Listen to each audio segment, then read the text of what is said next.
Recording is in progress. Let's begin with opening statements from each of the candidates. And I'm going to flip a coin. Let's see if I can do this right. Heads or tails? David? Tails. Tails. Kristian, you're okay with heads? I'm fine with that, yeah.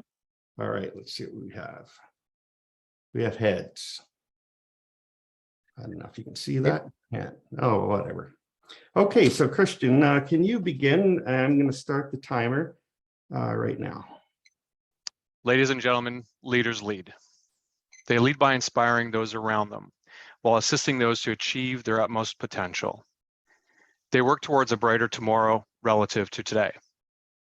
They seek to give a voice to those who do not know what to do, while bridging divides amongst parties who have differences of opinions. Leaders offer a seat at the table to everyone, regardless of whether you voted for them or not. They dedicate every minute of their day ensuring that their constituents thrive while their communities continuously grow.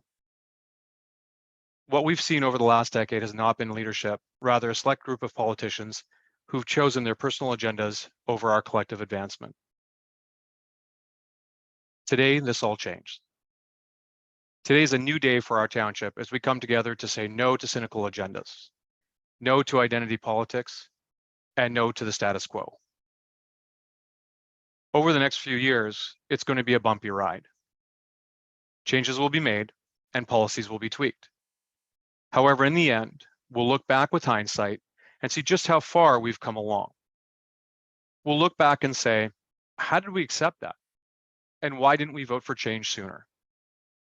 Over the next few years, I'll be front and center working with each and every one of you, sharing ideas and information, sharing victories and memories, sharing our passion for our communities, while also sharing your concerns with council. Over the next 4 years, I'll be a leader. Ladies and gentlemen, we're here today to talk about matters pertaining to 6 Mile Lake.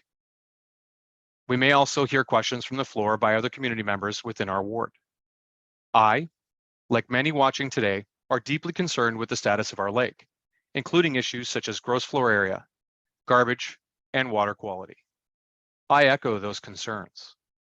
As a full-time resident of 6 Mile Lake, future policy changes enacted through council will have a direct impact on myself and on my immediate neighbors. Allow me to assure you that I do not take this task lightly. The fact is that this division on our lake must end and end soon. You'll hear tonight a concrete plan on how we can achieve this while satisfying members of both associations. However, let's not solely focus on 6 Mile Lake tonight. Rather, let's welcome those who are attending from the GPCA, Gloucester, Oak Bay, including the Woodlands, Freeholds, Villas, and Marina Towns, and let's not forget Port Severn. Tonight, let's not ignore macro level policies which continue to hinder our township from realizing its fullest potential. Tonight, I hope to answer all of your questions, and tomorrow, I look forward to being a leader and your possible ward councillor. Thank you. Okay, just give me a second. David, please go. Good evening, everybody. I am David Miller, candidate for Ward 3 councillor. Thank you to the 6 Mile Lake Cottage Association for providing this forum. I appreciate you joining us tonight and sharing your valuable time. We will discuss the key issues extensively this evening. I believe that credibility, capability, and cooperation are the key characteristics required for an effective Ward 3 councillor. My life experience include growing up as a local resident in the 60s and 70s, working in the family business in Port Severn, education at the University of Toronto as an engineer, 40-year career in the private sector, including 25 years of executive leadership and governance, many decades of seasonal cottaging, and again, living full-time in my hometown, Ward 3. This allows me to relate to all constituents through my personal experiences. We all choose to cottage and live here to enjoy the natural vistas, the recreational activities, and the positive interactions with our neighbors. Everyone I've talked with desires to have clean water. We all value our lakefronts, our forests, and our interactions with nature. We have a common duty and obligation to pass down this heritage in better condition to the next generation. This involves long-term thinking and planning. Like you, I want our local government to function effectively and efficiently. We require improved metrics-driven processes and services. My platform includes focus on executing and improving the Township of Georgian Bay strategic plan, effectively engaging as a member of the new council to resolve key issues for Ward 3, including the 6 Mile Lake bylaw optimization, supporting our local businesses and emergency services and service providers. I'm a professional, unbiased person who can understand and resolve complex issues. Specifically, I can help resolve the community impasse on 6 Mile. I can provide positive guidance for conservation and stewardship of our natural heritage. Community groups like the 6 Mile Lake Cottage Association and their collective input are crucial for our municipal government to deliver structure and services to all residents. This must be based on the wishes of the majority of constituents. I thank you for your time and attention. I welcome your questions and input. Thank you. Okay. So now we're going to go into the section of the meeting where we have prepared questions. Just in the interest of transparency, we've shared these questions with both candidates ahead of time so that they'd have an opportunity to do their research and come up with the most thoughtful answers to them. And so, Kristian, I'll ask the first question to you. Why are you running? During the 6 Mile Lake RA's recent all candidates meeting, I articulated that my heart hurt for a woman who wanted nothing more than to have her grandchildren stay in Port Severn. However, due to the township's current state, there's nothing keeping them here. This is not a political theater. Rather, it was a true account of where we are today. I had the foresight to see this coming over 10 years ago as some former councillors focused on identity politics, perpetuating the status quo. This may also be a case for the next 4 years, should we continue to allow these former council members to govern indirectly vis-a-vis endorsed picks. Hence why today I advocate for change.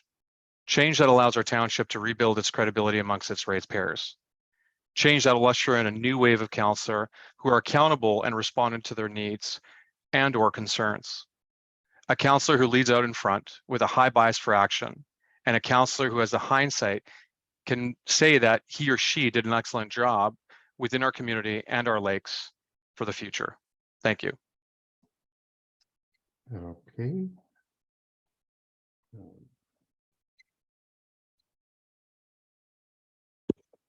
David, why are you running? My motivation is simple. I've called this community home for more than 60 years. I want to contribute my experience and expertise to local government. I feel I can improve our township and I can help my neighbors. Thank you. Okay. The next question, the SMLRA has applied for an official plan amendment to change the regulations that control cottage size on 6 Mile Lake. This file is in process and will be dealt with by council early in the new year. These proposed changes would, 1, remove gross floor area as a means of controlling actual cottage size and instead use the 8% lot coverage formula, which controls floor plate coverage of a dwelling. 2, it will change current lot coverage formula so that more density can be built within 60 meters or 200 feet of the shoreline, should you have a deeper lot. And 3, remove the current 25% building width restriction on lots that are less than 30 meters or 100 feet wide. What is your position on these changes? If the council turns down this proposal, will you defend the council position if the SMLRA tries to appeal it at the OLT, or the Ontario Land Tribunal. Kristian? And forgive me, I thought we were rotating, Harold. So would that Oh. not be David's first next? I was just going to go start you and David, and then David will have the last. Harold, sorry to interrupt. I think Kristian's right. I thought we agreed that we just alternate Okay. on each. Well, David, sure, go ahead then. Okay, that's fine. So the answer to the question, I find it odd that any individual or group of individuals would expect to change zoning and or bylaws for the lake or any other part of the township without involving a majority of the constituents.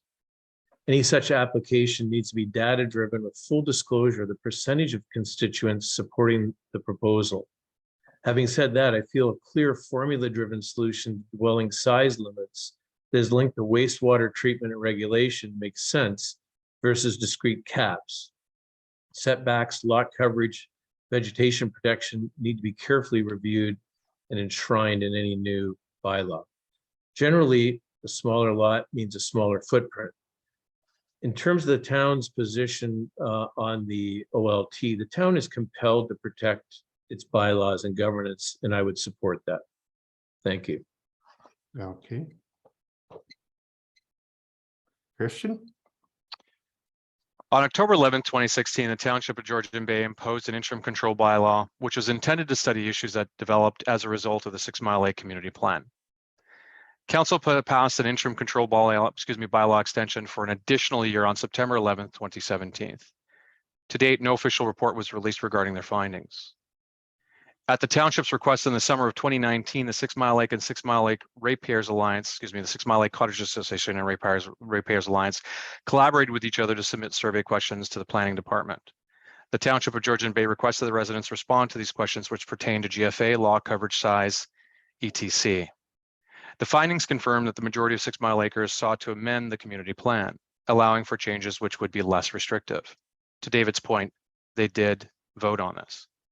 Subsequent to the township survey on May 13, 2022, the 6 Mile Lake Cottages Association conducted their very own survey, requesting further clarity on the matter. Their membership responded with the majority of respondents seeking to allow less restrictive changes to the community plan. The irony here that we're caught in is that the very thing that was intended to be hindered is in fact not being stopped. An applicant applies to the township for a permit of 2960 square feet and is told that they require variance due to restrictions in our community plan. They apply for a variance and are turned down at the Committee of Adjustment. Left with the only option that they realize their hopes in full-time, as full-time residents or cottagers, they apply to the OLT. Incurring an additional cost for lawyers and planners, the applicant ensures that they apply for everything that they can prior to submitting to the OLT. At the OLT, they're granted their request to build, thus costing the township a substantial amount to defend a claim that with proper planning could have been controlled and allowed. In the end, the modest build that the community plan intended to hinder is now a much larger build due to the fact that they've gone to the OLT. Should the 6 Mile Lake Ratepayers Alliance OPA go to the OLT, Okay. prudence suggests that Yeah. Sorry. Just finish up your point. Thanks, Kristian. should the 6 Mile Lake Ratepayers Alliance OP go to the OLT, prudence suggests that we defer to the planning department for further advice as they are subject matters within this domain. We must hold confidence in our planning department and allow them to present their findings prior to rendering any final decisions. Thank you. All right.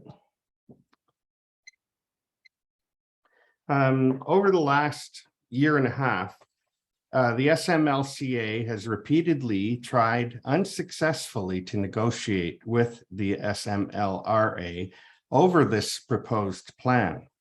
The township has made it clear that they would only consider a plan that had the backing of both associations. What do you intend to do to break this stalemate? So that would be over to Kristian.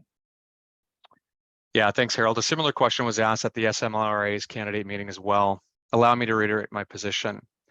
I intended on setting up a work group which includes the 6 Mile Lake Cottages Association, the 6 Mile Lake Ratepayers Association, a planner from Township of Georgian Bay if available, a third-party mediator, and myself. A meeting format will be given to all parties who attend with complete and full agenda.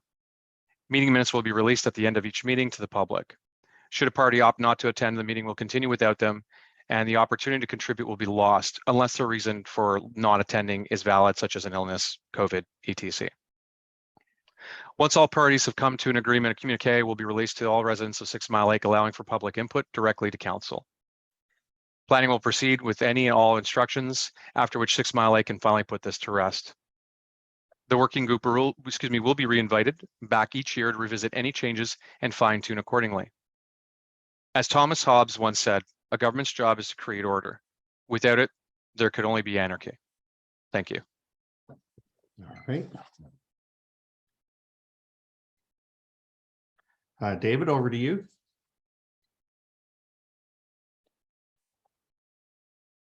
David, your mic is off. My apologies, Harold. So my observation is that the ongoing argument has only served to further polarize the two parties. There's a sizable population in the surveys that Kristian referenced that did not reply, and they represent some voting bloc on the lake, and they don't as well belong to either association as far as I know. They may reflect the middle ground.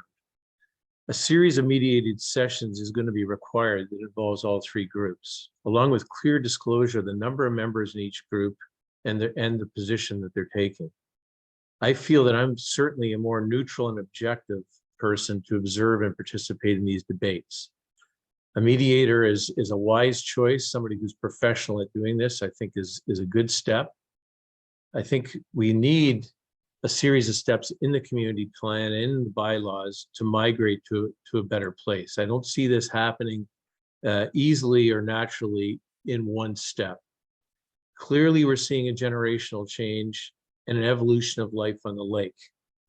It needs to be navigated to meet those needs for the next generation while we respect what the lake experience is and should be. Thank you. Okay. Next question. What ideas do you have about how to protect the lake environment in the future? And I'm just going to read a background statement. At the SMLRA candidates meeting on September 13th, it was pointed out that septic systems do not prevent nutrients from leaching into the water and encouraging algae and weed growth. In fact, the only way of mitigating that is by controlling use and/or population growth. Specifically, if you believe population density plays a role in the lake environment, what is your opinion of lake development? Do you think controlling lake development is the most effective way to preserve lake quality? If so, how should it be regulated? And that would be David. Okay, thanks, Harold. Logic dictates that increasing usage days, dwelling sites and size, population increases, pose risks to water quality, surrounding shorelines, and woodlands. This would certainly be true if wastewater treatment is static, i.e. using the same historical approach. We can only control and improve what we measure. I propose that the township partners with the environmental groups, community groups, and the university and colleges to set up a systematic and independent measuring program. McMaster, Trent, Wolf, and many other institutions have environmental engineering and biological programs with funded chairs, professors, undergraduates, and graduate students who can provide a comprehensive ongoing picture through data. Funding can be found in grants, pooling development fees, and from other environmental groups. This, coupled with implementing the best-in-class wastewater treatment and new renewable building technology, should allow us to improve as we modernize. There must be a sustainable development plan to underpin this. Thank you. Kristian, over to you. Yeah, thanks. So this question kind of suggests that through the restrictions of lake development, we can control population density, which in turn will net out to be better water quality and or better lake environment. Allow me to foremost, state that with the utmost conviction, I do not in any way subscribe to the notion of population control. People purchase their properties to enjoy them. They create many family memories while instilling qualities of family values for future generations. To tell a resident that they cannot invite the future generations or their grandchildren or their children up to their homes or cottages would be a policy that it would never seek to support. Rather, on the matter of water quality, I intend on continuing biannual water quality testing in partnership with FOCA through our lake associations and the District of Muskoka, monitoring nutrient levels such as phosphorus, calcium, and chloride, including pH. I also support stewardship and outreach programs and will seek to enable community involvement initiatives such as quarterly educational programs. When it pertains to building, site-specific plans for septic systems will be considered. As far away as we can possibly put the septic systems from the lake will likely catch my attention and be approved. Do we have a large enough sand mantle to accommodate the flow without, margin for the possibility of overuse? Do we have enough bylaw officers out there auditing septic systems? Before we start restricting people's enjoyment, we must execute on a sound strategy consistently and expeditiously. Thank you. Okay, on to the next question. The 6 Mile Lake Community Plan is a policy document located in the official plan of Georgian Bay Township, and that provides direction on how the lake should develop. What are your feelings about this 6 Mile Lake Community Plan? Should it be maintained as is, expanded, or scrapped? And that would be Kristian. Yeah, based on the 2 surveys I'd mentioned in my previous answer, there's an appetite for change that currently within the current community and within the current community plan. There are certain sections of the community plan that should stay as is, such as F59.33, F59.5.4, F59.10.1. While there are sections that should be fine-tuned to allow 6 Mile Lake residents to achieve their building goals in a responsible way, which can ensure that we stay true to the nature of our lake's character. Thank you. Over to you. Just give me a sec, David. The 6 Mile Lake Community Plan is a useful baseline document. Many communities and co-op organizations use a similar approach to meet the needs of residents. I believe the 6 Mile Lake Community Plan can be amended and modified to reflect the evolving needs of the 6 Mile Lake community. It should also be useful to include a proviso that allows the plan to be reviewed periodically, for example, every 5 years. If this approach is supported by the majority of the population on the lake, it can help guide councilors to update the appropriate bylaws. Thank you. Okay. Question number 6, the SMLCA Broadband Internet Committee has been successful in obtaining a commitment from Rogers to use 6 Mile Lake as a beta test site for implementing fiber optic service on land-based locations. As well, I think there was a commitment to beefing up the towers and for people on island locations. How would you support and defend this hard-won prioritization? And what work will you do within the township to support, advocate, and streamline the process required for Rogers' implementation within the 6 Mile Lake community? David? Yeah, my understanding is that this initiative is supported under the provincial mandate to provide high-speed internet to all parts of the province by 2025. To enable this service, providers have bid and taken on specific areas of service, in this case, Rogers. The issues of concern, how to interact with Bell and Hydro to use their existing infrastructure, also easements and right-of-ways across private properties, and lastly, understanding the alternative services and technology is evolving rapidly. We're seeing Starlink, Bell, Rogers, ExplorerNet, etc., with improved satellite service and towers. The township will take a supporting role to avoid and mitigate delays. I support this initiative. Okay, over to you, Kristian. Being a CEO of a company and having utilized LTE for years now, while paying upwards of $450 per month towards my broadband charges, I understand the importance of cost-effective and consistent internet. Having stated my position previously during a similar question in a past candidates meeting, and per the provincial mandate, I support the initiative to bring fiber to 6 Mile Lake in principle. Suffice it that our planning department approves Rogers' plan and that the requirements do not impact water quality nor the visual aesthetic of our lake. Keep in mind that with new broadband options such as Bell Rule 50 or Starlink, we now have many options to choose from. Fiber is close and far more reliable, hence why I support and appreciate the hard work the 6 Mile Lake Cottages Association's board has done and invested thus far. Thank you. Okay. Question number 7. We all have become aware that there's an individual on Gloucester Pool who is building barge-type floating platform cottages and selling them. This is a business. Apparently, he has made 4 units already for sale. What, if anything, do you believe the council should do to prevent this type of structure from being placed on 6 Mile Lake? What actions would you personally take if elected to council? That would be Kristian. Harold, if I may be so bold to rephrase the question, what actions have I taken thus far?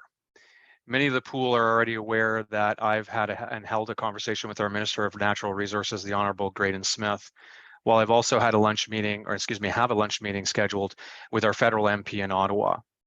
I've also had a conversation with the GPCA on the issue and have given assurances that this matter will be one of my top priorities should I take office. This is not a matter that a municipal councillor can solve themselves. Rather, it requires municipal level government collaboration with other levels of government. The answer will require a leader who can foster and nurture these multilateral relationships while maintaining a sense of priority, so we can action on this immediately. A councillor with a high bias for action and a leader who will keep the community abreast to any and all new developments throughout an effective communication campaign. This issue is not one that we can sit back and hope it'll go away.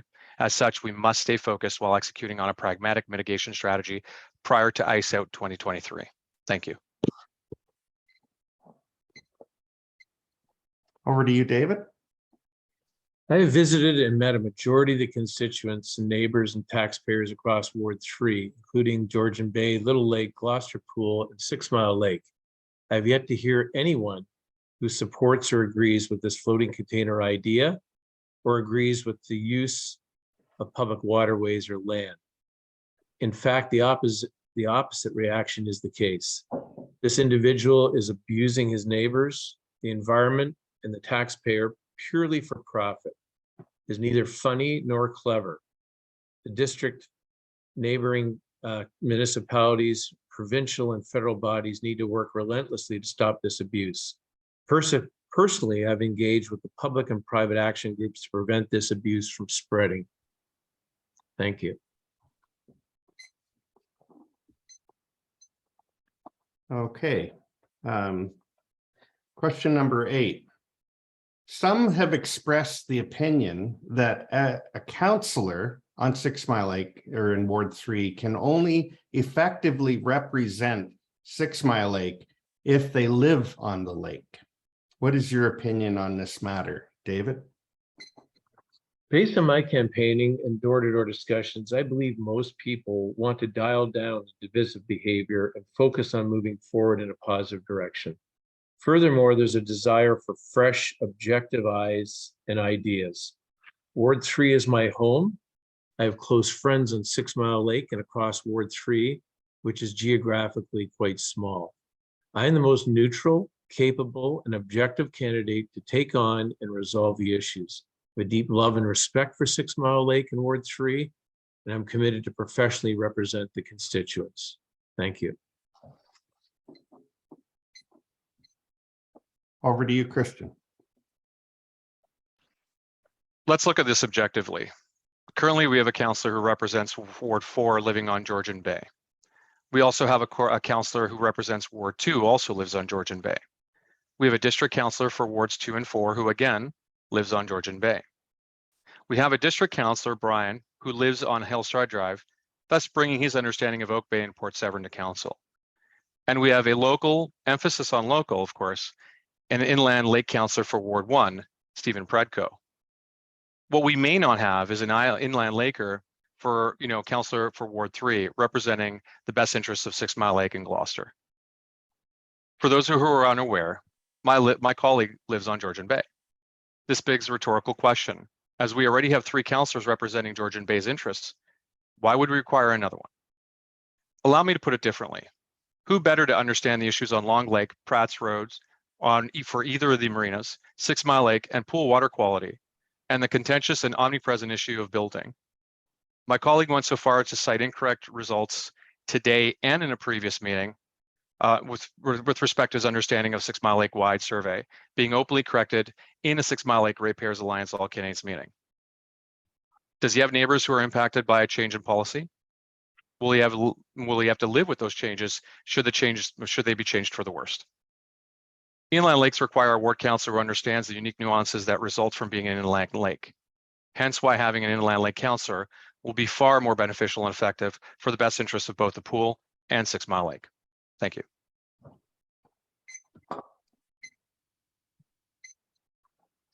Okay, thank you.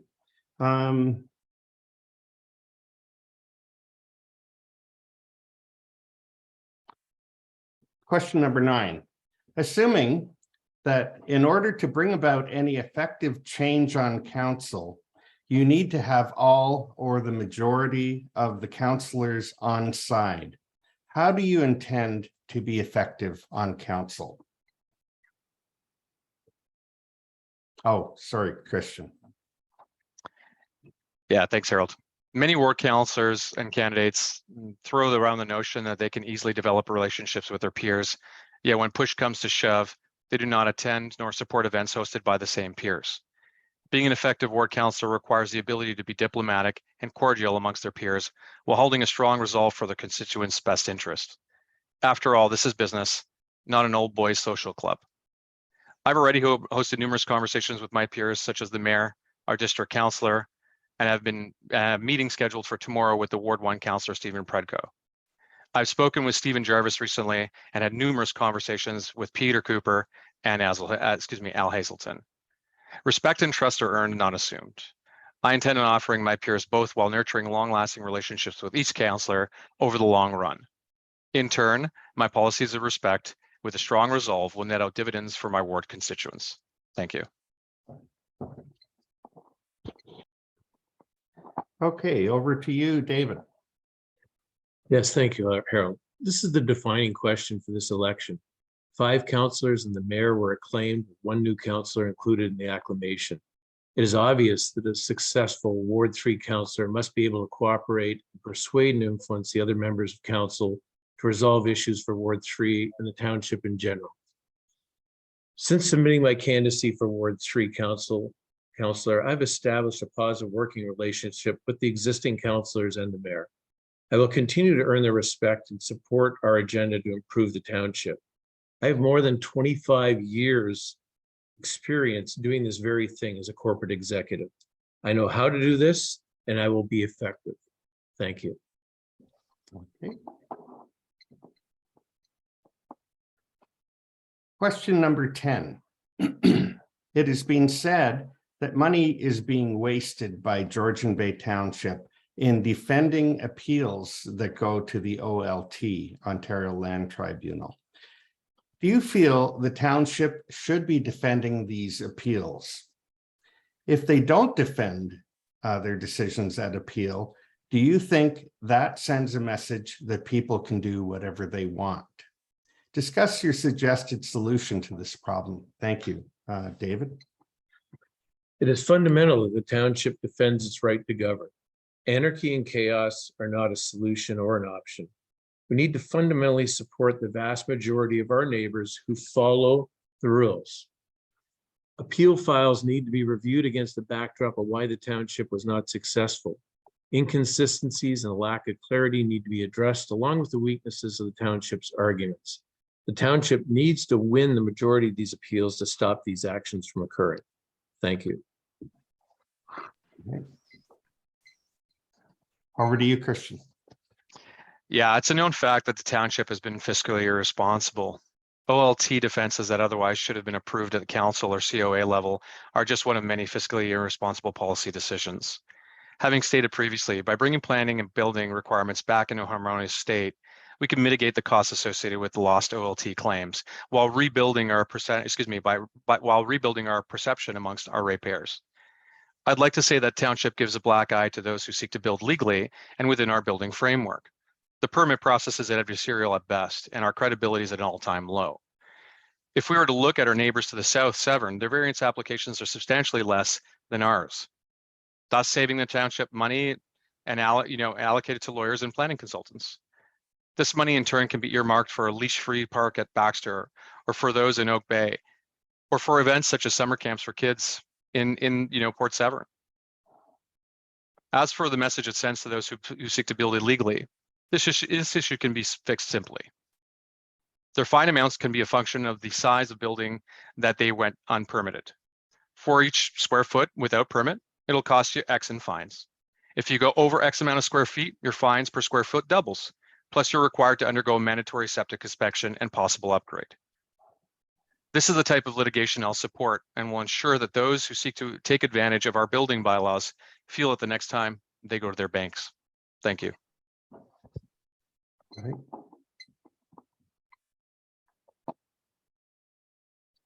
Question number 11. The township has been criticized for being weak in enforcing bylaws. What actions do you believe town council should take beyond fining individuals who start cottage renovations or construction or installation of major projects such as septic systems without building permits? Kristian, over to you. There's an old French saying that translates to war funds war, or la guerre finance la guerre. Put into context, bylaw fines should continue to finance bylaw officers. This will ensure that our township bylaw officers are not perceived as weak, rather that they have teeth. As stated in my previous answers, reversing this perception can be fixed very simply. A fine amount is a function of the size of the building that went unpermitted. For each square foot built without permits, it will cost you X in fines. And if you go over X amount of square feet per fines, your fine doubles. You're also maybe required to undergo a mandatory septic inspection and possible change or upgrade. So in the end, let's make sure that our fines fund further bylaw officers, resulting in a stronger bylaw enforcement. Thank you.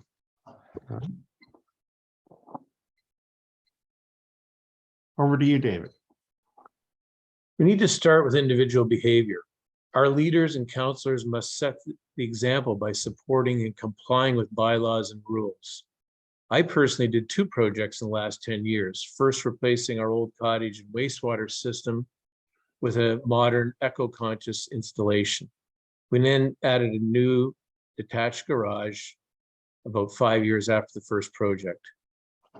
I followed all the township rules, procedures, and steps to arrive at a successfully approved construction. It wasn't easy or always time effective, but we followed the rules that apply to everyone else. When individuals do not respect the township rules or their neighbors, and the project needs to be stopped and put on hold, the consequences should be loss of time, fines commensurate with the degree of the problem, and possibly full remediation in extreme cases. We cannot reward aberrant behavior. I challenge Kristian on his record in this regard. Okay. Challenge me in my record in what regard? Have I built illegally? There's a challenge. Can you please elaborate, David? I'm just simply stating my issues here in the format of the debate. You made your comments earlier, Kristian, so we'll move on to the next question. Yeah. But I'm sorry, you challenged me on something there, David. I just want to confirm that I can acknowledge your challenge.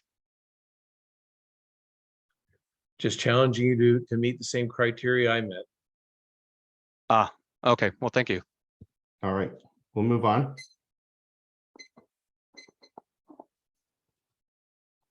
There have been, question number 12. There have been many complaints on social media about boating issues, namely speed, boat wakes, and noise. In your opinion, Is there anything that can be done at council to mitigate these issues? David? Boating safety and courtesy protocols continue to evolve. Years ago, with less power and speed, common courtesy guided power boats to slow and give the right of way to sailboats and canoes. Likewise, slowing in narrow waterways and near neighbors' docks was the norm. Currently, we need education and a refresher for everybody on shared use of the public space with a focus on safety. The publicity surrounding severe crashes and deaths on the waterways serves as a reminder that this is overdue. Let's start with a code of conduct. We have to carefully review daylight operation versus after dark. We have to have a voluntary or posted speed and wake restrictions in narrow and restricted places. And if this doesn't work, we're going to have to ultimately come up with some legislation that would be the norm, like the Highway Traffic Act. This will be the case if we can't self-regulate. Thank you. Over to you, Kristian. Being on 6 Mile Lake, we have a history of fast boats culminating in some international recognition and some trophies there. Speed on our waters by responsible boaters are not something to enact policies against, rather something to embrace. These boaters choose a time of day when most water traffic is off our lakes, and the noise associated with their boats are limited to only a short period of time. I hear more noise from my neighbor's chainsaws than I do from a fast boat on any given night. That said, being the owner of a property within a channel, I know all too well about wake and shoreline erosion. This has been an issue that I've been vocal about for many years now. What I've come to learn is that the township does not govern the waterways, nor does it have jurisdiction on them. As such, there's limited options that we can leverage when attempting to address these issues. So what's my plan should, either become a persistent problem? Well, simple. Educate the lake-wide community on safe and responsible boating while partnering with our lake associations to monitor these issues. Should most lake residents show concerns through their associations, I'll bring forward a motion before council requesting that township staff collaborate with their peers at district, the province, and federally, while reporting back their findings on how we can address the issue in partnership with the OPP and other levels of government. Thank you.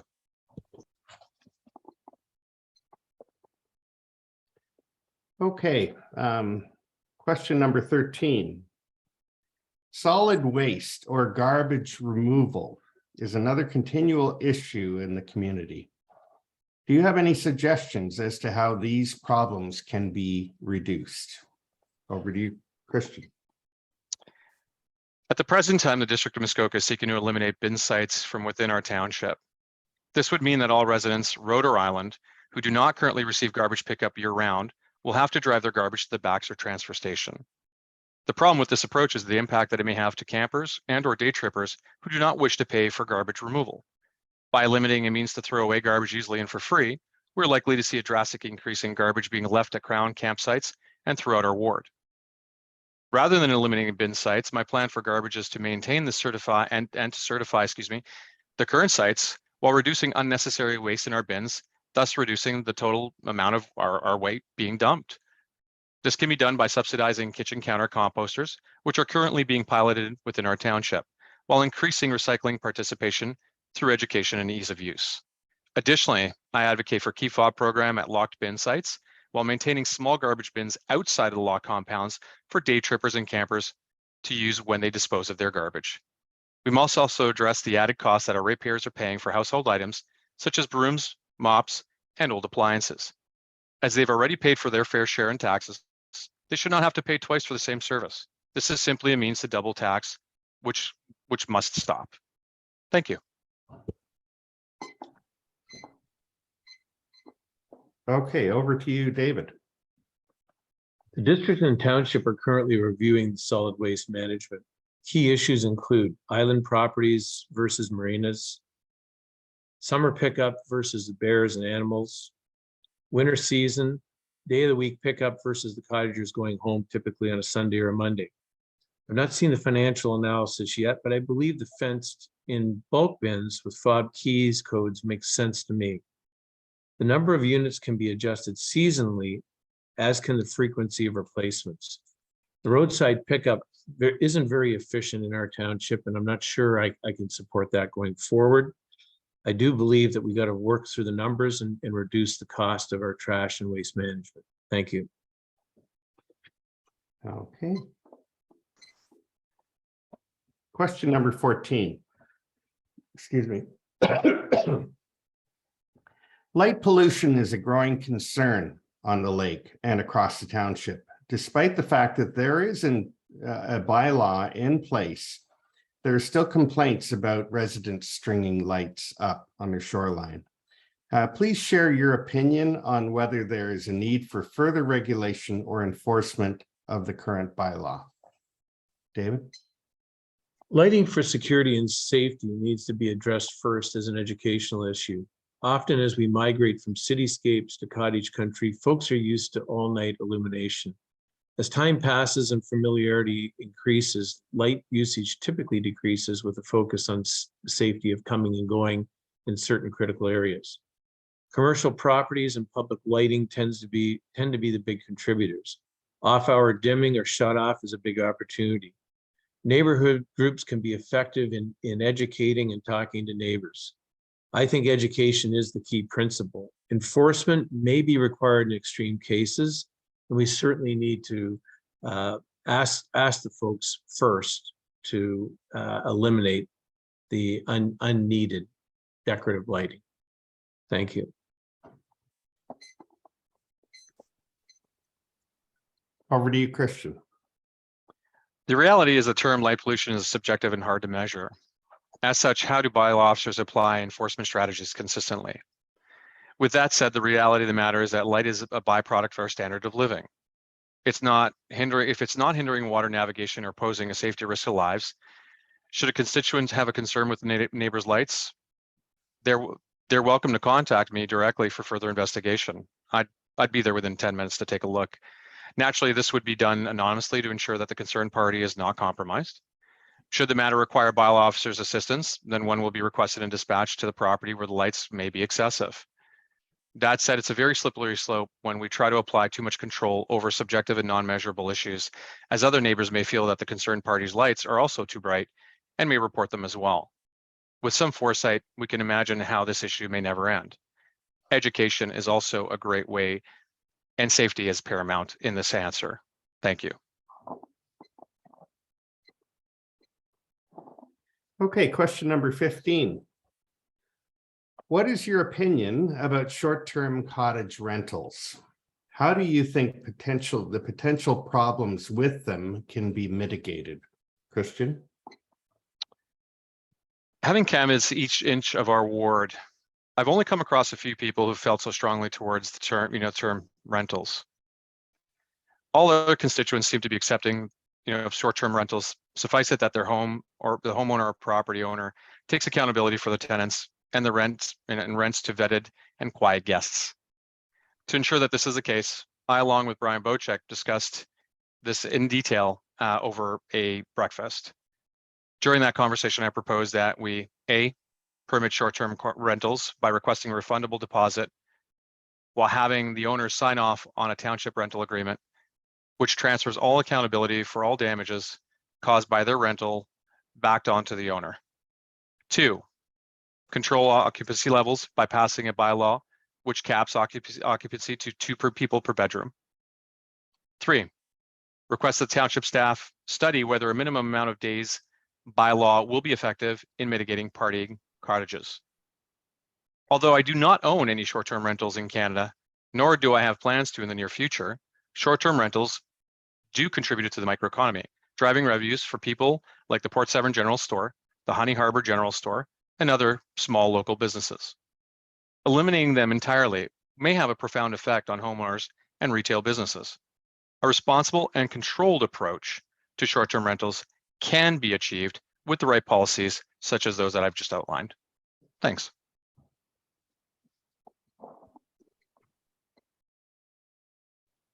Over to you, David. Yes, the feedback I've received from the community generally supports long-term rentals or rental use by family and friends. This is more in line with the actual owner use of the property and features low frequency of change. The properties we are discussing are seasonal residential and single-family residential zoning. Respect for neighbors and the burden on the general taxpayer must be front and center. Similarly, wastewater and trash are everyone's concern. The continuous short-term rentals are a business. Many other communities are introducing controls, licenses, and restrictions. The township of Georgian Bay will have to adopt some of these best practices to protect neighbors and their rights. Thank you. Okay.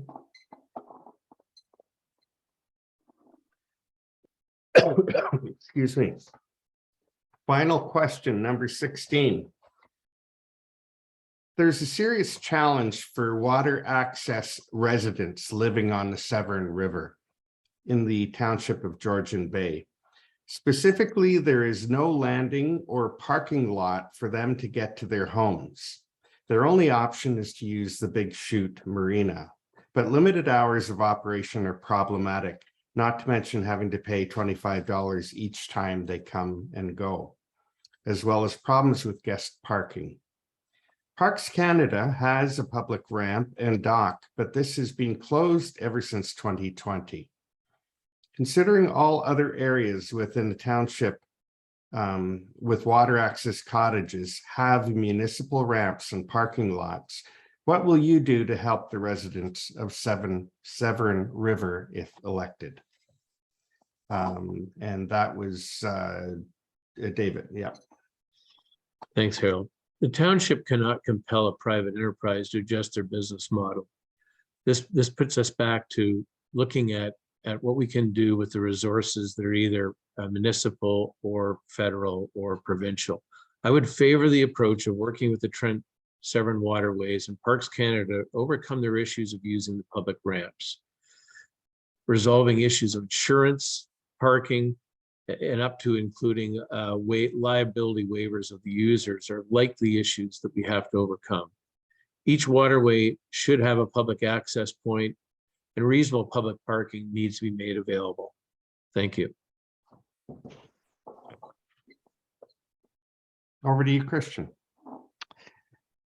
Harold, you and I are both current islanders, and we can likely both empathize with those who, have water access property. It's not the easiest journey at the best of times when inclement weather can be an issue. With that said, this is a major concern to those who require launch services when accessing their cottage properties. To action on this issue will require the impetus and the input of numerous stakeholders, such as the property owners, likely the GPCA, Big Chute Marina, Severn Township, and possibly Parks Canada. By creating a working group with representatives of each group, we can explore options that may be suitable for all parties. This could include an annual fee at Big Chute Marina with 24-hour access. Through a motion passed by council, we can instruct township staff to conduct a feasibility study while investigating the costs of automatic gates, which can be subsidized by the township. As an alternative, township staff could also review land, which is owned by the township and could be used to support access. I'll also proactively approach Barb Norris and/or Deborah DeLuca on Little Chute Landing Lane, amongst others, to determine whether we could expand the current launch to include additional floating slips for those on 6 Mile Channel. I've also advocated for continuity between Severn Township and the Township of Georgian Bay. Having met Severn Township's mayor many times, including other councillors, I proactively reach out to determine whether we can jointly address this issue in collaboration with the GPCA. Lastly, in partnership with Parks Canada, township staff may investigate the possibility of reopening the public ramp and/or docks at what cost it will bear onto our township. Our ratepayers need to have access and open access to their properties, and I intend on ensuring that they will not be hindered by bureaucracy. Thanks. Okay, well, that's great. You suffered through our questions quite well, admirably. So now, actually, it's 7:30. We're going to turn the meeting over to Steve because Steve will be moderating any questions from the floor. Steve, have you got questions? We do have a question from David Clark. David, I've unlocked your mic. Go ahead, please. Sorry, good evening, Denise. Is this unmuted now? Yeah. We can hear you, David. Sorry. My question is for both candidates. I'm a new full-time resident to Muskoka and in the Oak Bay development, directly beside the marina complex that is there. And as a 35-year veteran of the emergency services, both fire and police, I have some concern about the developer project there. It's initially slated for 60 boat dry storage. My understanding was that was to be used for the residents and members who have the allotted slips. But I've heard that this is moving towards a commercial venture, and then looking at what was brought up in council back in 2019, that the parking for that particular area is not big enough for that. And as such, you would see that overflow onto both Marina Village Drive and then onto Country Trail.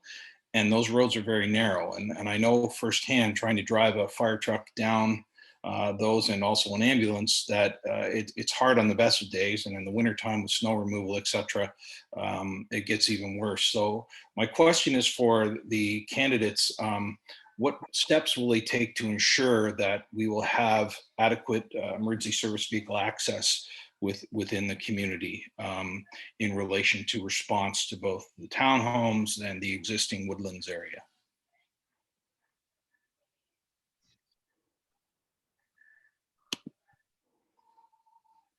Harold, do we want to continue with the? You're on mute, Harold. I think Steve was as well. So why don't we continue back and forth? So I believe Dave you finished, Kristian. So I did, yes. David, would you like to? Yeah, certainly. So thank you, David, for the question. There's actually about 3 questions in there. There's certainly a lot of issues with the developer at Oak Bay. And the developer at Oak Bay has continued to evolve their site plans and their policies over time, not necessarily to the benefit of the residents of Oak Bay and surrounding residents. This is a big concern I have. So the township, certainly the township of Georgian Bay, needs to invoke very quickly and put in place a parking policy for the condominiums and the development there. The amount of parking that was mandated in the original plan and approved at district is certainly inadequate. Likewise, the developer has chosen over time, I'm going to keep my words carefully, to try and piecemeal a variety of developments through without ever really assessing the overall impact. So I share your concern, not just with parking, but with the size of the roadways and some of the other allowances and concessions that they've been able to get for their development. We got to make sure that we have good, sound bylaws. I do think we have to go back with the township to meet with the developer and try and resolve some of these macro issues, because public safety is impaired not just by congestion and parking, but by the traffic and the availability of emergency vehicles to get through a variety of roadways, including the ones that go through the development down to neighboring properties. Thank you. Okay, over to you, Kristian. Yeah, David, hey, thanks for the question, and thanks for pointing out the issue when I visited you about a month and a half ago. You know, unlike my colleague here, you know, my approach would be somewhat pragmatic in that, you know, I also know that the Marina Village Drive and Country Trail roads are very narrow, do not have any sidewalks, and many Oak Bayers tend to walk through them consistently on a daily basis, whether walking their dogs or even just going out for a leisurely walk and breath of fresh air.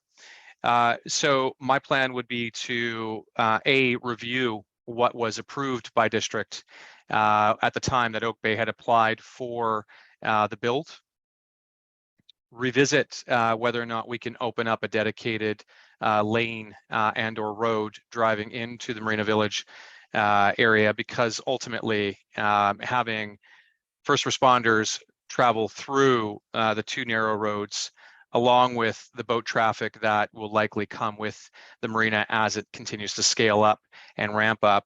It's just not going to be sustainable for the in the Woodlands community. And so working with my district councillor, our colleague Brian Bocek here today, and investigating what can be done to revisit the building of a dedicated lane to the marina would be my first course of action, followed by, in addition to that, looking at parking and what can be done, whether we can put some of that parking off to Leduc near Baxter, or where we can move some of those cars so they're not just compiled or piling up in and around the vicinity of your property. So thanks for your question, David. Thank you very much, both David and Kristian, and thank you to the Cottage Association for allowing us to participate. Great. Okay, David, thank you. Over to you, Steve. Steve, you're muted. Our next question is from Lori. Lori, your mic is open. Please proceed. Hi, I'm Bill Allen. I'm a resident of Oak Bay, and I've just hijacked Lori's computer. So I'll be as brief as possible and then turn it back to her. So I've been a resident of Oak Bay for about a year. I've watched Oak Bay development come up with some fascinating ideas. One of them is to crush who knows how many hundreds of thousands of pounds of granite rock right in the middle of our community. And they've apparently applied to the township for a permit to do that. Now, I know, like asbestos, granite dust is a carcinogen. Never mind the dust in the air. Never mind the hundreds of trips of dump trucks to haul the crushed gravel around to the, I believe, additional 5 developments that Oak Bay wants to take this crushed gravel for. So this is a very serious issue. It's also a very immediate issue. It looks like a worn down Egyptian pyramid. If you take a look from the golf course, it's at least 4 stories high. I'm absolutely amazed that such a thing would even be considered. So I know it's a question that should be directed not only at the councillors or the candidates, but also the councillors and the mayor as well. So I don't expect you all to be able to address that this evening, but I am looking forward to meeting you all personally and going over not only the rock crushing, but several items that we require you to address. Thank you. Okay. Thank you for hijacking her computer.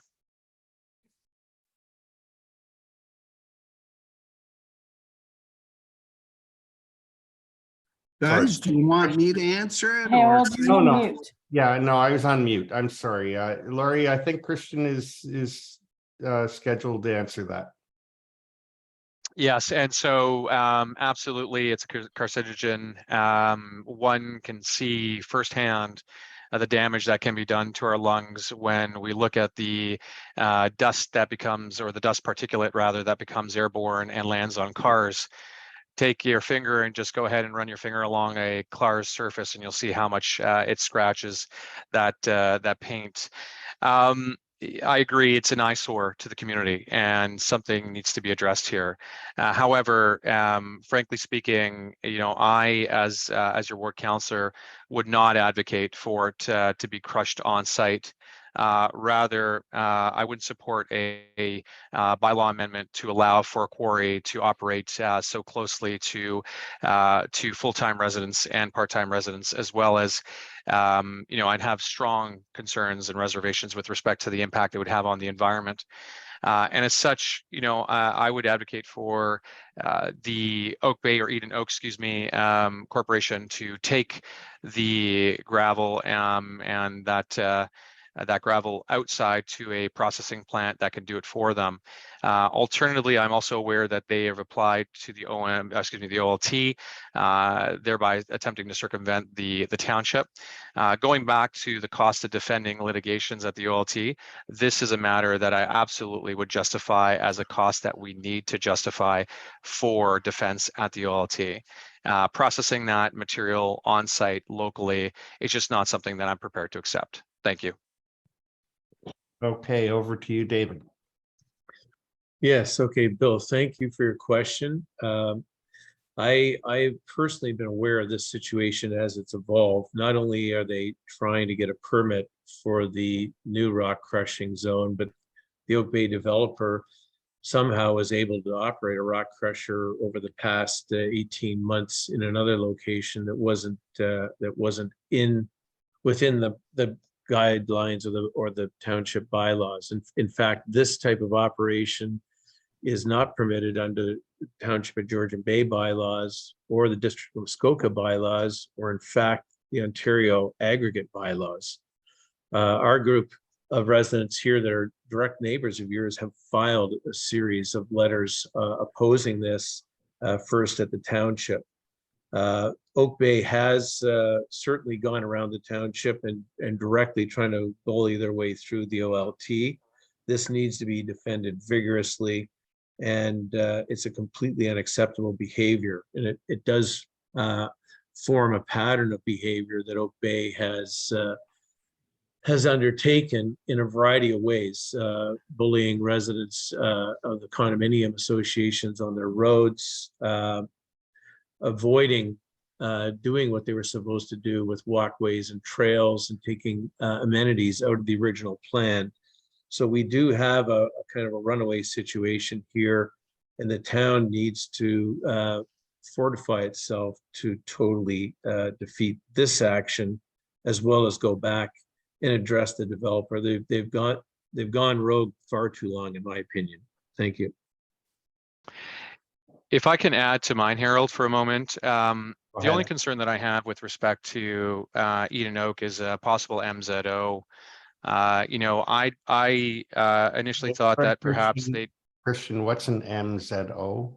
It's a minister zoning order, and essentially it's a process whereby an applicant can apply to the ministry to request a zoning amendment. The process has no public input. It goes to the minister's office. The minister reviews the applicant and the application and renders a decision as to whether or not they will grant the MZO to the applicant. The concern here is that it is a possibility, and I've already articulated this concern to both presidents of Oak Bay, suggesting that Oak Bay look to gather as much information as they possibly can proactively before this makes it to the minister's office or the minister's desk. So with that being said, I'd be concerned that this possibly gets to an MZO, and we need to proactively address that issue. Thanks. Okay.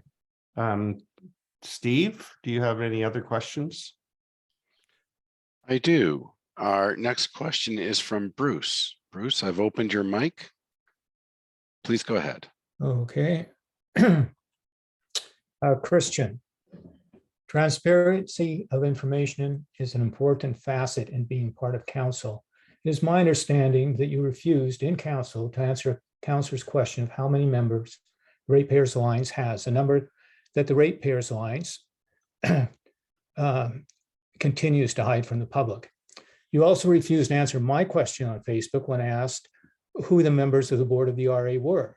You stated it was against the RA bylaws to reveal this information, an organization that you had just helped set up and were the president of, a further indication of lack of transparency. Now, I know the directors are now listed on their RA site. I'd love to know if a bylaw change was made. But my question is, will your lack of transparency continue if you are elected? Bruce, this is the second question that you attempted to antagonize me. One was, of course, presented at the recent 6 Mile Lake Ratepayers Alliance All Candidates meeting, and then again today. And I can appreciate your concerns and your questions. So allow me to address your question, but perhaps we can refrain from your attempts to slander. As you can appreciate, being a former counselor yourself, council has bylaws and confidentiality agreements in which they have to respect. I am not, and I was not the sole person who made the bylaws for the Ratepayers Alliance, and as such, I had to respect the bylaws that our membership as well as our board have created. Those bylaws ensured that the membership were never ever divulged. That information was not divulged, and for justifiable reason. At the time, unfortunately, there were some that felt that their permit applications may be overlooked simply because they supported an alternative voice. And as such, our membership gave us, direction, and our board approved that direction. And I simply acted on the bylaws that were created. In going forward, my policy, of course, as many constituents that I've come to shake hands with, understands that I'm practicing a policy of communication and transparency. I've accumulated numerous emails throughout the course of my campaigning efforts in order to develop specific email communiques going out to each respective lake and community with nuanced information that is pertinent to them and including information that's of what's to come on council and what's important to them and what they should consider or review. So hopefully this answers your question, and I do appreciate in future, if you can, let's try to refrain from the attempts to slander me. Thanks. I am not attempting to slander you, Kristian. I was simply looking for answers to the questions. For example, the one you didn't answer. Bruce, I hope I answered your on, question. Thank you very much. Well, I think maybe you did in there somewhere. Good. Thank you very much. Thank you, Kristian. Thank you, Kristian. Oh, okay. Over to you, Dave. I guess that was just Kristian, so Dave, it's pointless unless you want to comment at all. Well, I don't know the specifics of the exchange, but I would only add one comment, Harold, that, I don't see the need in our community for any secret organizations. So any kind of group that's going to interact with the public should be doing it with an open dialogue and full disclosure. So I think it's imperative that happens with counselors. I think it's imperative it happens with community groups. So that would be my comment. Okay. David, I just, for the record, want you to understand that you had said that you don't find a need for secret organizations, thereby criticizing the 6 Mile Lake Ratepayers Alliance. Yet in an earlier answer, you said that you would be impartial in assisting with any issue regarding building on 6 Mile Lake. How do you intend to rectify that statement there? How can you reconcile that statement by saying you don't find a need for an organization that's bylaws advocate for their membership information not to be known, yet you then are going to, in the same hand, try to support that organization and merge two different organizations in assisting them with reconciling their differences? We're changing the debate format as we go here. So let me answer that question. I said earlier in my answer that and actually two answers, I expect the organizations to disclose the number of members. So I'm not being inconsistent in any way. So that's exactly my position. And I'm going to continue to hold that position. I do expect to work with all parties. I just want them to be open and transparent, as you indicated. So you won't work with the Ratepayers Alliance until they disclose their membership, is that correct? I'm not going to debate this with you in this format. I gave you my position, and I'm not going to attack you. It's a question, David. Simply answer the question. I don't expect you to attack me. It's not an attack. It's a simple question, David. You know You what? stated that. I'm simply asking for clarity. Gentlemen, let's move on. Steve, do you have any other questions? We do have a question from a person that would like Denise to read it for them. So Denise, over to you. Hi. So this is a question with regards to an answer provided for question number 11. I'm going to read out the question just so that you know the context of the question. Question 11 asked, the township has been criticized for being weak in enforcing bylaws. What actions do you believe Township Council should take beyond finding individuals who start cottage renovations or construction or installation of major projects such as septic systems without having building permits? So the question from this person was, the answer that was provided by Kristian for question 11 was centered around escalating fines, but not any other action. We all see examples of people in cottage country where money is no object, hence fines are not effective. What else would you support in actions? So is this a question just for Kristian or for, I think we'll open it up to both. Kristian, would you like to deal with it first? Sure, I I'd think be both happy to should answer the answer. question. Yeah, so allow me to clarify. It was a tiered scale, and so essentially the idea behind the tiered scale would be to ensure that those that have deep pockets still very much feel the effect of our bylaws. You know, as I articulated with the saying that war essentially funds war, that our bylaw tickets should essentially fund our bylaw officers. And as a result of this, you know, by being able to employ more bylaw officers, thereby generating more revenue, this is in turn going to be perceived as we are serious about our bylaws. And we will, in fact, ticket you if in the event that you break those bylaws. But when it pertains to building, it's an escalated formula, one whereby anyone, regardless of how much money that they have, will feel the impact based on what they're developing. I mean, we can't, you know, fine a person $500,000 for a 10 square foot, you know, overage on a bunkie. And so it's got to be, you know, realistic. Yet at the same time, if they're building a 24,000 square foot cottage beyond our bylaws, then of course they're going to pay for that and pay for that dearly. Thank you. Dave, would you like to comment? Yes, so Denise, for the person that asked the question, I think there's three ways of deterring this aberrant behavior. First is fines, and your question is right. In a lot of cases, the fines aren't really significant for the individuals involved. The second one I touched on earlier is time. So by forcing the project to stop and going back through the proper procedures, it actually creates a real burden on the parties that are trying to do something that isn't correct. And finally, in the most aberrant behavior, I think the remediation of the site to the original state may be much more punishing than anything else. So really to undo the damage that's been done, whether it's reforesting or taking, it's happened in the past, I know in numerous jurisdictions where a structure that was illegally constructed had to be taken down.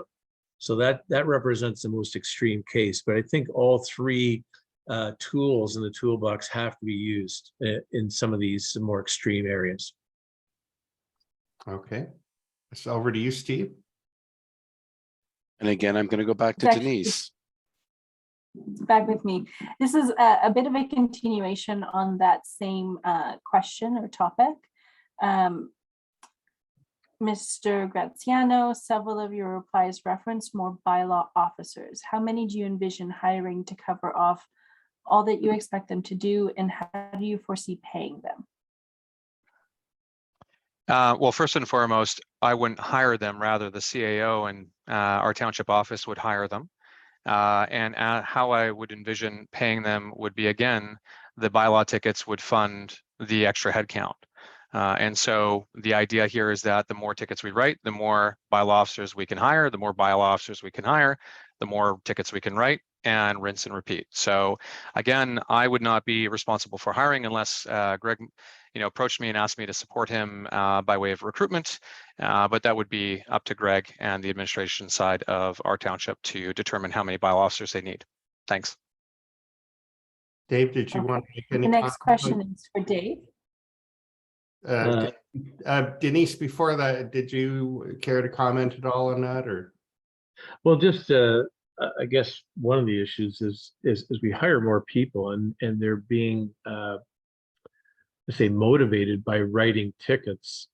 It would seem to me you're going to have to write an awful lot of tickets to pay for additional individuals. So if you're got big ticket items where somebody's paying a substantive fine, maybe so, but got to be cautious about creating a system that just goes around punishing residents.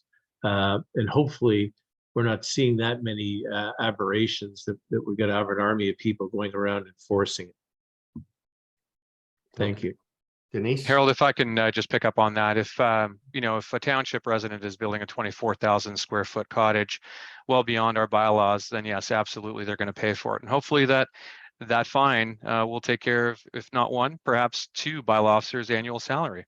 So yes, that's not something that I think we should support. And I feel that our bylaw officers should absolutely be prepared to write tickets and fines for building well beyond our bylaws. Thank you. Over to Denise. You had another question for Dave. Yeah, this is for Dave. To Mr. Miller, did we hear you correctly? Did you say you want to eliminate curbside garbage pickup? As a full-time resident, we pay a lot of taxes, and the only items we see we're getting is garbage pickup and road plowing. Yeah, so I'm not saying that we're going to eliminate curbside pickup, but I do want us to look carefully at the costs and the benefits of the curbside pickup. It's generally for permanent residents, it's year round in very, very limited areas. And in the summer, it applies mainly to the routes where you have good road access and the cottage as well as residents are getting picked up. I've heard a lot of people complaining that they're subsidizing this because they don't have the option of having the roadside pickup. So what I expect to see out of the review for the trash is whether there's a better method for everyone. And it may involve not having roadside pickup. I just think that in my mind, the gated bins and having a distributed gated bin system may actually be better for the residents. It may be more convenient on the time when you can get rid of your trash, and it may be more cost effective for the town. I'm not saying that I'm going to eliminate it. I'm just saying that we're going to look at it very carefully. Kristian, would you like to comment? Yeah, unfortunately, the gated bin sites go contrary to the District of Muskoka, especially with the fact that they're now looking at certifying each bin site. I mean, let's be honest, the services that we get are literally non-existent. As an islander, I don't even get garbage collection. I've heard constituents complain the fact that plows have not shown up until 3 p.m. in the afternoon down a road whereby school children live and are required to be picked up by school buses, and I've heard school buses getting stuck in the snow, not being able to pick up the children and bring them to school on days where the plows have not shown up until later in the afternoon.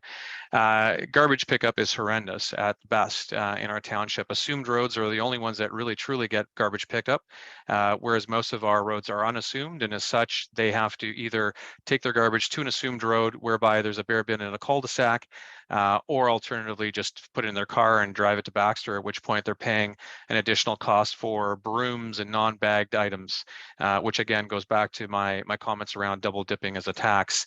And so as a result, we need to fix the garbage issue, and by removing garbage pickup, it's not the answer to help ensure to our township ratepayers that they're getting value for the money that they're paying. Okay. Denise, did you have any more questions? We have no more open questions, Harold. So I will make this last call for questions. Going once. Well, you only get to go once. So I think we're done for questions, Harold. Okay. Excuse me while I have a good cough here. So that wraps up our meeting tonight. I'd like to remind everyone who's watching that voting will be opening on the 17th, which is Monday, and will run throughout the week until the 24th, 27th, 24th, which is when it will finally close at 8 p.m. on Monday, the 24th. You vote online or by phone. You can go in person to the township office, and there are some other locations that they have where they will assist you if you don't have a computer or you don't have a phone, and they'll assist you with tablets so that you can vote. You need to be registered before you vote, so I urge you to contact the township. The lady's name is Karen Way, and she's listed on the website, on the Georgian Bay Township website. So if you have any further questions, by all means, she's very helpful. She'll answer them for you. And by all means, go and vote. That's all I have to say. And thank you very much for coming out tonight. And that's it. The meeting is over. Thanks, Harold. Thanks, everyone. And thank Have a you great night. for the contestants. Thank you. Good night. Thanks, Harold.